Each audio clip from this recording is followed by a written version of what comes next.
نحمدہ ونصلی ونسلم علی رسولہ الکریم بسم اللہ الرحمن الرحیم السلام علیکم ورحمۃ اللہ۔ امید کرتا ہوں آپ سب خیریت سے ہوں گے۔ میں ہوں کاشف محمود۔ اللہ رب العزت نے اس کائنات کا نظام بنایا ہے اور اس نظام میں اللہ رب العزت نے ہمیں بھیجا۔ ہمارے بھیجنے کا مقصد اللہ رب العزت کی عبادت تھا۔ سارے نبی آئے ہیں، ہر نبی اپنی قوم کی طرف بھیجے گئے اور ان نبیوں نے اپنی قوم کو دعوت دی، لا الہ الا اللہ کی طرف بلایا، اللہ رب العزت کی پہچان کروائی۔ بہت سے لوگ ایسے ہیں جنہوں نے اللہ رب العزت کے بھیجے ہوئے نبی، بھیجے ہوئے پیغمبر، رسول، ان کی بات کو مان لیا۔ اللہ رب العزت نے انہیں دنیا آخرت میں کامیاب کر دیا، اور بہت سے لوگ ایسے بھی ہیں جنہوں نے اس دعوت کو ٹھکرا دیا۔ اللہ رب العزت نے ان کو ہمیشہ ہمیشہ کے لیے ناکام کر دیا۔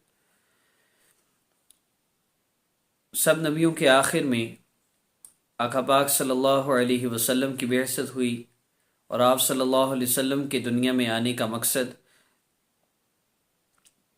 آپ صلی اللہ علیہ وسلم ایک قوم کی طرف نہیں بھیجے گئے بلکہ ساری انسانیت کے نبی ہیں، اور آپ صلی اللہ علیہ وسلم جنات کے بھی نبی ہیں۔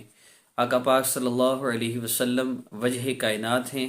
آپ صلی اللہ علیہ وسلم کو پیدا نہ کرنا ہوتا، دنیا کا نظام ہی اللہ رب العزت نہ بناتے۔ ہر چیز اللہ رب العزت کے قبضہ قدرت میں ہے۔ اللہ جب چاہتے ہیں جو چاہتے ہیں کرتے ہیں۔ اللہ پاک نے آقا پاک صلی اللہ علیہ وسلم کو آخری نبی بنا کر بھیجا، اور آپ صلی اللہ علیہ وسلم کے بعد کوئی نبی نہیں ہے۔ کہ آقا پاک صلی اللہ علیہ وسلم کی حدیث مبارکہ کا مفہوم ہے، انا خاتم النبیین لا نبی بعدی، کہ میں آخری ہوں، یہ سلسلہ ختم ہو گیا، اب میرے بعد کوئی نبی نہیں۔ اور ایک روایت میں فرمایا جس کا مفہوم ہے کہ اگر میرے بعد کوئی نبی ہوتا تو عمر ہوتا، لیکن نبوت کا سلسلہ بند ہو چکا ہے، اس لیے میرے بعد اب کوئی نبی نہیں۔ میں جو بات یہ کرنا چاہ رہا ہوں، میں اس بات کی طرف بڑھتا ہوں۔ رسول اللہ صلی اللہ علیہ وسلم اس دنیا میں بھیجے گئے، اور آپ صلی اللہ علیہ وسلم نے ساری دنیا کے انسانوں کو اللہ رب العزت کی طرف بلایا، اور اپنی قوم سے اس کا آغاز کیا۔ تو قوم میں سب سے پہلے مخالفت کرنے والے رشتہ دار تھے۔ ابو لہب جو آپ صلی اللہ علیہ وسلم کا چچا تھا، اس کے بارے میں تو یہ آتا ہے کہ آقا پاک صلی اللہ علیہ وسلم نے جب دعوت دی اس وقت تو اس نے مخالفت کی ہی، لیکن بعد میں بھی ایسی مخالفت، آپ تصور کیجئے گا ذرا۔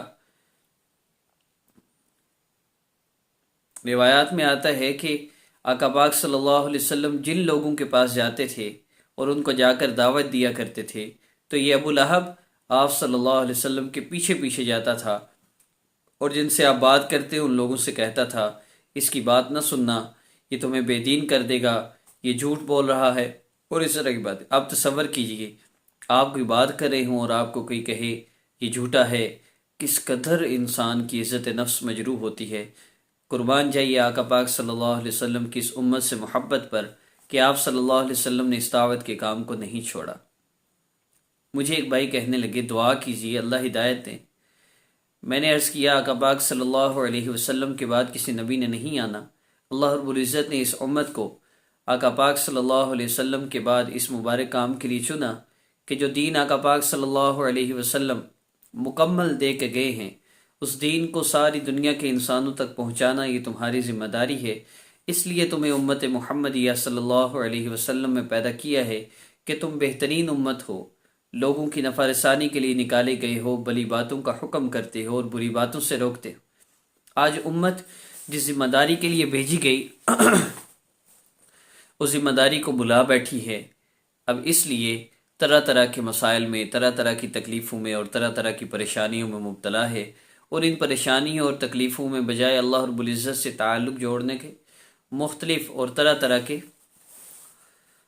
طرح کے ہتھ کنڈے استعمال کر رہی ہے، اور مختلف لوگ جو اس امت کو گمراہ کرنے پر تلے ہوئے ہیں انہوں نے بھی طرح طرح کے طریقے اپنائے ہوئے ہیں، مختلف قسم کے وظائف بتائے جا رہے ہیں۔ بتایا جا رہا ہے جی پریشانیوں کا حل یہی ہے کہ ایک سکے پہ دم کر لو اور لونگ کے دانوں پہ دم کر لو اور پانی کے اندر ایسے 2 دانے ڈال لو، اور یہ ساری چیزیں یہ صرف اور صرف لوگوں کا دھیان ہٹانے کے لیے ہیں۔ اصل بات یہ ہے، آپ خود سوچئے ایک بندے کو کہ شوگر بہت زیادہ ہائی ہے، اور شوگر ہائی ہونے کی وجہ یہ ہے کہ اس نے میٹھے کا استعمال بہت زیادہ کیا ہے، حالانکہ اس کو پرہیز کا حکم دیا گیا تھا کہ وہ میٹھا ہرگز نہ کھائے۔ اسی طرح اس امت کو حکم دیا گیا کہ لوگوں کو بھلی باتوں کا حکم کرے اور بری باتوں سے روکے، اور اس کا خود اپنے آپ کو بچانا تو بری باتوں سے اور اچھی باتوں کی طرف بڑھنا، اچھے کاموں کی طرف بڑھنا، یہ تو اس سے بھی زیادہ ضروری تھا۔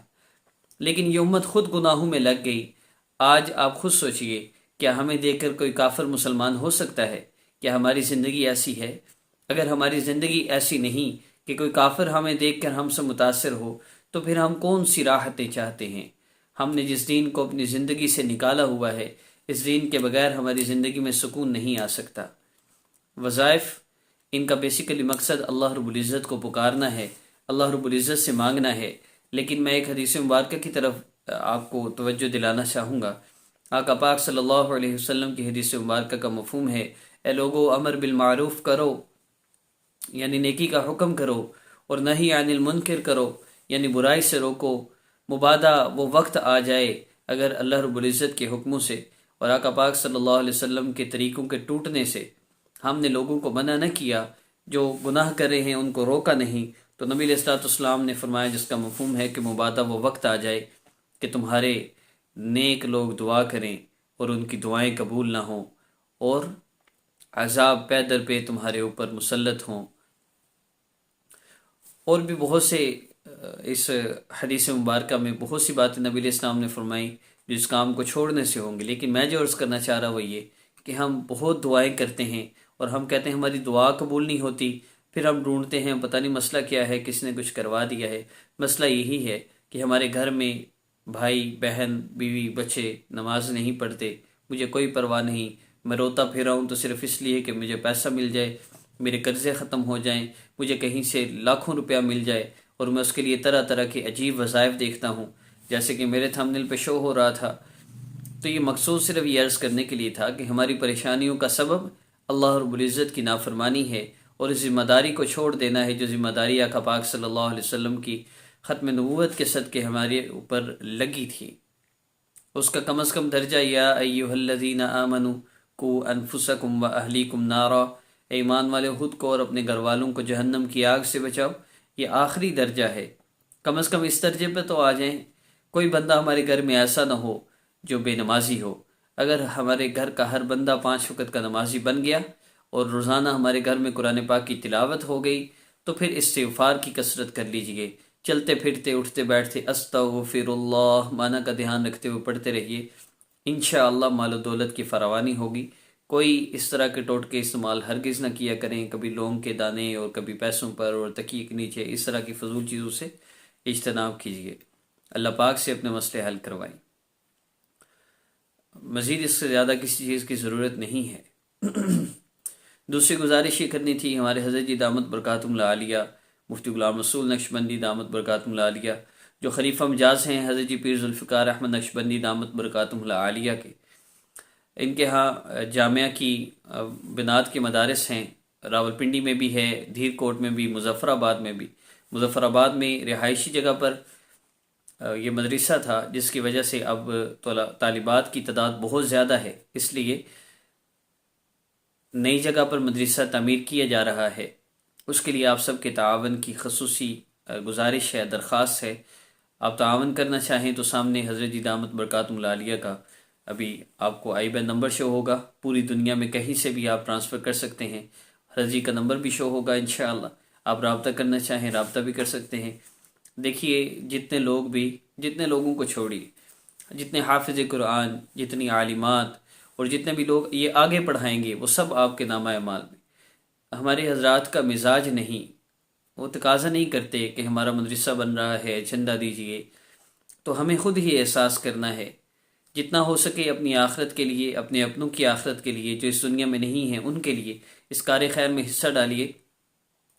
دیکھیے، یہ وہ جگہ تعمیر ہو رہی ہے جہاں لوگوں کا اللہ رب العزت سے تعلق جڑے گا۔ ان تعلق جڑنے والوں میں ایک بندہ آپ کے سامنے بھی بیٹھا ہے جس کی آپ بات سن رہے ہیں۔ ایک وقت تھا کہ اللہ رب العزت کی ناراضگی ایسی تھی کہ اس وقت میں موت آ جاتی تو جہنم تھی، اللہ رب العزت نے زندگی بدلی ان اللہ والوں کی نسبت سے، اللہ رب العزت نے ان کی محبت سے، ان کی شفقت سے اپنے دین کی محبت دل میں ڈالی، اللہ رب العزت نے اور بھی بڑے انعامات فرمائے۔ لیکن میں صرف اتنا عرض کروں گا کہ اس وقت ہر سال لاکھوں لوگ چینج یور لائف کورس جو کرتے ہیں میرے واٹس ایپ پر اور مجھ سے رابطہ کر کے، ان سب کا اجر اس بندے کو مل رہا ہے جس نے اس راہ میں اس محنت کے لیے اور اس کاوش کے لیے جد و جہد کی تھی، جو میرے لیے ذریعہ بنا تھا۔ اسی طرح آپ جن لوگوں کے لیے ذریعہ بن رہے ہیں ان سب کا اجر آپ کو ملے گا۔ اس لیے میری ریکویسٹ ہے، اور یہ آپ کی اپنی ذات کے لیے آپ کی ضرورت بھی ہے، اور میں سمجھتا ہوں کہ بہت بڑی نیکی ہے اور بہت بڑا ذخیرہ ہے آپ کی آخرت کے لیے۔ آئی بین نمبر شو ہو رہا ہے، آپ اس پہ ڈائریکٹ اماؤنٹ بھی بھیج سکتے ہیں۔ ہمارا واٹس ایپ نمبر بھی ویڈیو کے آخر میں شو ہوتا ہے، اس پہ بھی آپ رابطہ کر کے ہدیہ بھیجنا چاہیں تو رابطہ کر سکتے ہیں۔ مزید اس میں کیا عرض کروں، آپ اپنے اپنوں سے رابطہ کیجیے، جو جتنا تعاون کر سکتا ہو اس سے کروائیے، کام تو ہو جائے گا۔ میرا کتنا حصہ لگ جائے اس پہ ڈیپینڈ کرتا ہے۔ السلام علیکم ورحمۃ اللہ۔